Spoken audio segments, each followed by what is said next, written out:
What is up, YouTube? It's Isaiah. I know this is not the most conventional video. I'm driving back home right now from Greensboro. I had to pick up some food and a couple other things. And I just came back, Sunday night from church and stuff like that.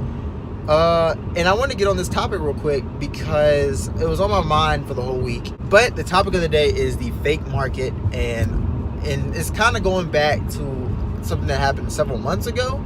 I know I'm late to this, conversation, but I decided to look it up again, and I thought it was very interesting because it deals a lot with business and also the fake companies, and it really was kind of interesting to me. So recently, I just made a big purchase of sneakers, and you guys will see them. I ended up getting them from STOCKX. So to be short with you guys, I started to look up STOCKX, and I got into that controversy that Witherspoon had did and said and tweeted out a couple months ago about how they were selling fakes or whatever. And when I was looking into that controversy and that situation, I really found it kind of funny because I realized that this is still a business no matter what. Talking about the idea of sneakers and reselling is still a business. So, of course, do I think STOCKX has probably sold a fake? And do I think Round 2 has sold a fake or any reseller has sold a fake before? Yes. That being said, I do believe that STOCKX probably had sold a couple of fakes or gotten a fake in hand and maybe didn't even know that they were fake. On top of that, I also believe the fake market is very, very complicated and they know what they're doing. And so the only thing that makes you believe in STOCKX is that little tag, that green tag that says it's been verified and authenticated by the STOCKX members. And it's easy to do something instead of making a fake, or instead of, STOCKX is slipping by STOCKX, it's easier to make a fake tag and put it on a fake shoe and say they're from STOCKX. You can do that. You can literally buy fake STOCKX stuff, probably from Alibaba, probably from eBay, whatever. So I say to say, Witherspoon is in competition with STOCKX because you can't tell me, my food just slid across the seat, but you can't tell me that Witherspoon probably didn't take a hit from STOCKX. Brick and mortar stores completely have been taking hits from online shopping since online shopping became a thing, especially mobile online apps. You cannot tell me that an app that is from Walmart that you can price check and then get a lower price does not help out. People do that with sneakers all the time, especially with STOCKX. People will look on STOCKX, say, hey, this shoe is on my size, is cheaper on STOCKX than it is in store. Can I get it for this price? Let's say they say no, and I bet you Round 2 probably ran into that issue many a times. And then know what you say? Hey, I'd rather pay the $13 for shipping rather than the extra $50 I might be spending in store to get it right now. I'm cool. They probably have sold fakes before. They probably gotten a couple pairs. I wouldn't doubt it. But I do believe Round 2 also probably has gotten a couple of fakes. Witherspoon and company has probably taken a hit from STOCKX. They probably don't like them. They probably get people in store all the time saying, well, on STOCKX it says this price, and you were like, okay, well, in my store it says this price, and they, guess what, you lose business. You lose money from that. You don't want somebody going somewhere else. You want them to shop with you.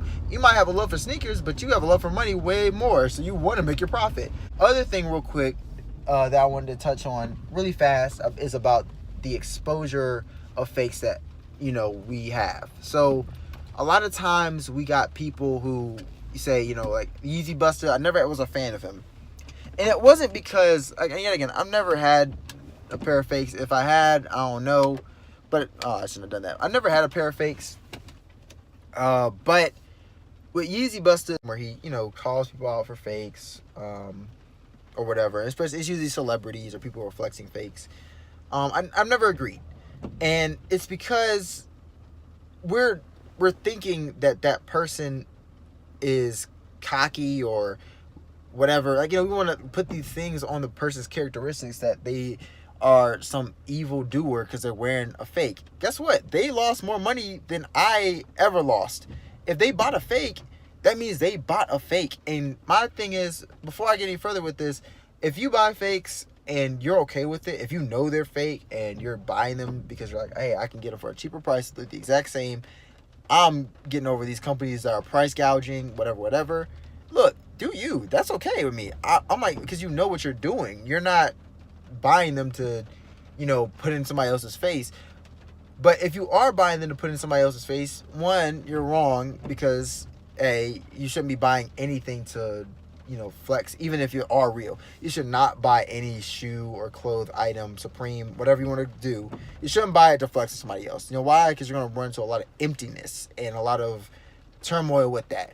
But that's a whole nother conversation for another day. But if you're buying fakes, not knowing it, you just bought them, you were hype, you got caught up in the too good to be true story, and you got a pair of turtle doves in size 6 for $200, and you got duped, there's no reason for me to call you out. There's no reason for me to run up on you and say, you got fakes, man, because I know they are fake, because whatever, this, that, and the third. No, there's no reason for me to do that. I have a humbled heart that I say, you know what, it might be fake, it might be real, but guess what? I don't need to run up on you. You bought it for your own reason. I'm going to let you be that way. Now, I can talk to you later on if you thought they were real, and I'm like, look, hey, they're fake. I'm just letting you know, blah, blah, blah. That's a real situation, and I've done that multiple times. I've texted people like, hey, man, I'm just letting you know, those are probably not real. And they've, said to me, well, I don't care. It's whatever, man. I want to buy them. Cool. That's what's up.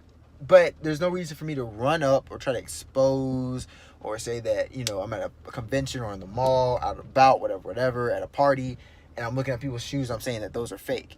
No, if they're fake, but you lost out more than I ever did. You end up losing money. Only thing I get from saying that they're fake is the enjoyment to call somebody out that I said they're fake. And usually this situation ends up with me being jealous of what you have, or I just assume they're fake. We need to do better as a, community when it comes to envy or calling somebody out, because I think sometimes that call out, or exposing somebody else for having fakes really isn't a situation of that we want to expose the person. We just want to say that we knew something more than them, that they wasted their money, that I have this sneaker knowledge that you don't. You are trying to flex it on me because I don't have whatever.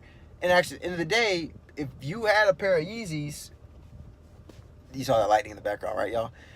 But if you had a pair of Yeezys and they had a pair of Yeezys and they were fake and yours are real, I feel like there's no reason to call them out. It's just like, cool, bro. You got a pair of Yeezys. That's what's up. Keep it moving. But that's all I wanted to talk to you guys about today. If you guys want to know any more about business or whatever, I know I'm getting older, which is weird. And I'm almost running into the realm of like T. Blake a little bit, where I like to talk about more of the business aspect of the business or the sneaker world and the clothing market.